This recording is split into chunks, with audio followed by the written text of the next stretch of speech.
Potensi.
Klasifikasi ikan kuning menurut Bloch pada tahun 1971 adalah ikan kuning termasuk ke dalam film Chordata dengan kelas Osteichthyes, lalu masuk pada ordo Pesiformes dengan famili Casionidae dengan genus Casio dan nama spesiesnya adalah Casio kuning.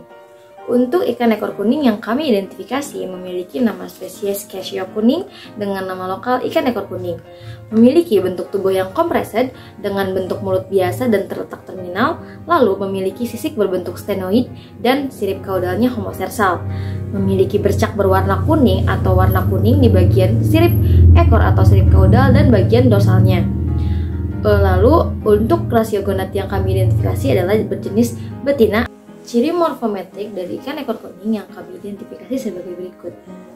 memiliki berat badan sebesar 140 gram, lalu total length sepanjang 21,2 cm, lalu ada fork length sepanjang 18,3 cm, lalu ada standard length sepanjang 16,2 cm, dilanjut dengan head length sepanjang 4,2 cm. Lalu ada snout length sepanjang 0,9 cm, ada orbit diameter sepanjang 1,1 cm, lalu ada caudal pentacle length sebanyak 5,1 cm, caudal pentacle depth sebanyak 6,8 cm, lalu body depth sebesar 6,6 cm, dorsal fin length sebesar 10 cm, dorsal fin base sebesar 2,2 cm, pectoral fin length sebesar 5,2 cm, ventral fin length sebesar 3 cm, anal fin length sepanjang 4,4 cm, dan anal fin base sebesar 1,7 cm. Untuk ciri meristik dari ikan ekor kuning yang kami identifikasi adalah sebagai berikut. Memiliki di sirip dorsal memiliki 10 jari-jari sirip keras, lalu ada 5 jari-jari sirip lunak maras, dan ada 3 jari-jari lunak. Untuk pektoral terdapat 1 jari-jari keras, 10 jari-jari lunak maras, dan 2 jari-jari lunak. Untuk ventral 3 jari-jari keras, 10 jari-jari lunak maras, dan 5 jari-jari lunak. Untuk anal 1 jari-jari keras, 2 jari-jari lunak maras, dan 3 jari-jari lunak. Untuk caudal tadi dari 4 jari-jari keras, 10 jari-jari lunak maras, dan 14 jari-jari lunak. Untuk linear lateralis berjumlah 45, linear transversal ada 8 1/2 dan 14 1/2.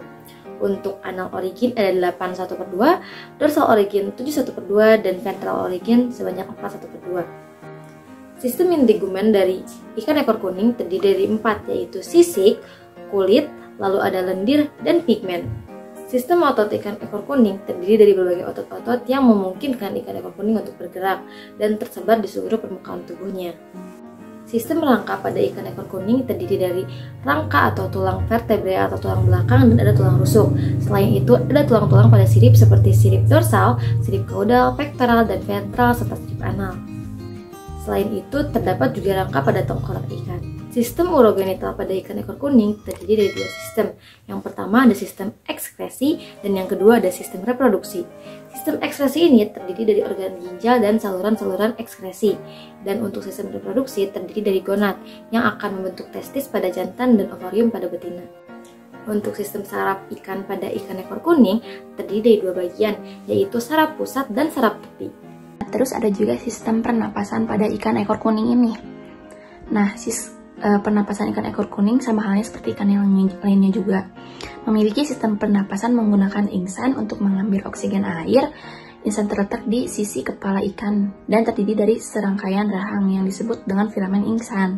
Setiap filamen ingsan memiliki banyak lembaran yang tipis yang disebut filamen ingsan, di mana pada pertukaran gas terjadi. Ketika air mengalir melalui ingsan, oksigen dan air masuk ke dalam kapiler. Dalam lamela ingsan adalah memasuki ke dalam aliran darah ikan. Sementara itu, karbon dioksida yang dihasilkan oleh ikan akan dikeluarkan melalui ingsan dan dilepaskan ke dalam air. Sekarang masuk ke habitat ikan ekor kuning. Ikan ekor kuning ini merupakan jenis ikan konsumsi yang memiliki nilai ekonomis penting dan merupakan salah satu jenis ikan karang yang menjadi target penangkapan di perairan Kepulauan Seribu. Nah, habitat ekor kuning adalah di perairan pantai karang. Perairan karang dengan suhu perairan lebih dari 20 Celcius. Hidupnya bersosialisasi dengan terumbu karang. Nah, jadi kalau misalnya ada, dia tuh senangnya yang dekat-dekat terumbu karang gitu loh. Nah, dan dapat ditemukan juga dalam keadaan 1-60 meter. Terkadang ikan ini berenang dengan membentuk gerombolan, jadi banyakan itu besar ditemui di dekat tubir. Nah, jadi ikan ekor kuning Scionidae ini adalah ikan laut yang hidup di perairan Indonesia Pasifik. Nah, ikan ini juga disebut dengan fusilier, surili, atau sunin. Nah, dari mulai morfologinya, ciri morfologi ikan ekor kuning adalah berbentuk memanjang, melebar, dan gepeng. Mulutnya kecil dan serong, memiliki gigi kecil dan lancip. 2 gigi taring pada rahang bawah yang halus pada langit-langit. Jari-jari keras sirip punggung 10 dan lemahnya 5. Sedangkan jari-jari keras pada sirip dubur setiap ikannya juga berbeda-beda. Lalu, ikan ini memiliki sirip tipis pada garis pada garis rusuknya. Sisiknya kasar di bagian atas dan bawah garis rusuk, serta tersusun horizontal. Sisik pada kepala mulai dari mata. Tubuh ikan ekor kuning bagian atas sampai punggung berwarna ungu kebiruan. Bagian belakang punggung batang ekor sebagian dari sirip punggung yang berjari-jari lemah. Nah,